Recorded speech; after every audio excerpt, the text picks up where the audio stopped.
Olá, paz do Senhor. Essa é a oitava aula da série Discipulado e hoje eu quero conversar com vocês sobre o diabo e os seus demônios. Se você não assistiu a aula anterior em que eu falei sobre os anjos, eu recomendo que você assista antes dessa aula, porque o diabo e os seus demônios, eles foram criados inicialmente como anjos. E eles fazem parte, eles são integrantes da criação original, daquela criação para a qual Deus olhou e viu que tudo era muito bom.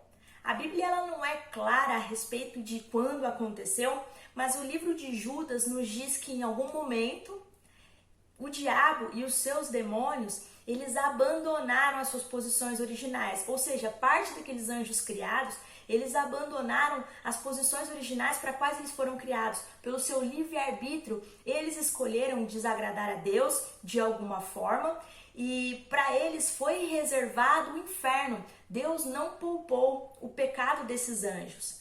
Bom, a grande verdade é que muitas das coisas que nós acreditamos a respeito do diabo e dos demônios, elas são baseadas em crenças populares, em lendas que estão sendo passadas de geração em geração e que na verdade não encontram base, fundamentação bíblica para serem sustentadas.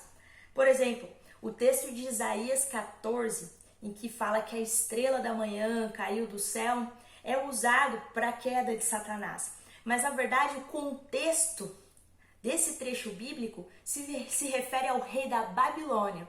Da mesma forma, o texto de Ezequiel 28 também se refere ao rei de Tiro. Não há nenhuma outra informação na Bíblia que permite a gente afirmar com certeza que esses textos estão falando sobre a queda de Satanás. E a consequência disso é que muita gente hoje acredita, por exemplo, que Lúcifer é um nome usado para o diabo, ou que o diabo era líder de louvor e regente de um coral lá no céu. Não há nada na Bíblia que nos permita concluir esse tipo de coisa. A Bíblia traz sim alguns nomes para o diabo. Por exemplo, Satanás, que significa o adversário, né, um inimigo. Ela também traz nomes como o maligno, o Beuzebu, o pai da mentira, o príncipe deste mundo. Ela fala que o conjunto de demônios ali é uma legião, mas ela não traz esses termos específicos e ela também não fala nada sobre pombagira, tranca-ruas, Zé Pilintra ou qualquer coisa desse tipo. Não que esses termos, esses nomes não existam de fato, mas esses nomes são baseados em experiências de pessoas que tiveram contato com essa área da espiritualidade. Eles não estão na Bíblia, eles não encontram respaldo bíblico. E o que nós vemos é Jesus Cristo no Novo Testamento não permitindo que os demônios falassem. Então, que nós possamos nos concentrar nos estudos das Escrituras. Lá está tudo aquilo que nós precisamos saber. E a partir dela nós concluímos que o diabo e os seus demônios, eles são limitados. Limitados em seu poder, limitados naquilo que eles podem fazer. Bom, o diabo e seus demônios, eles não leem pensamentos. Eles podem observar aquilo que você está assistindo, vendo ou fazendo, mas eles não têm a capacidade, o poder de ler aquilo que se passa na tua mente. Tiago 1,14 nos assegura que boa parte do pecado e da maldade do mundo nada tem a ver com o diabo. Esse versículo de Tiago diz que nós somos tentados pelo nosso próprio mau desejo.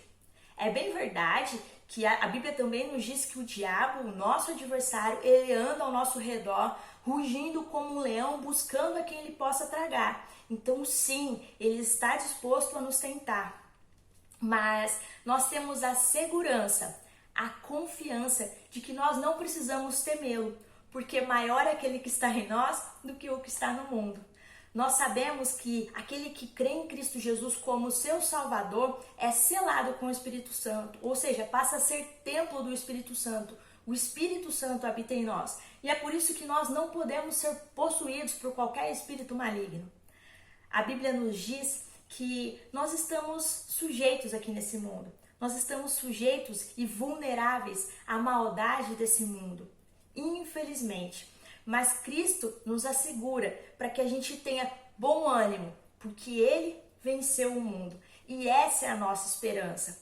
Nós temos a esperança de que Cristo virá de uma vez por todas e que aniquilará toda a obra de Satanás e dos seus demônios. E que em algum momento dessa nossa história, toda influência maligna que o diabo e seus demônios estão causando nesse mundo vai cessar. Então, sejam fortes e corajosos, porque nós, pelo poder de Cristo Jesus, já vencemos o nosso maligno. É isso. Tenham uma boa semana de intimidade com o nosso Deus. Tchau, tchau.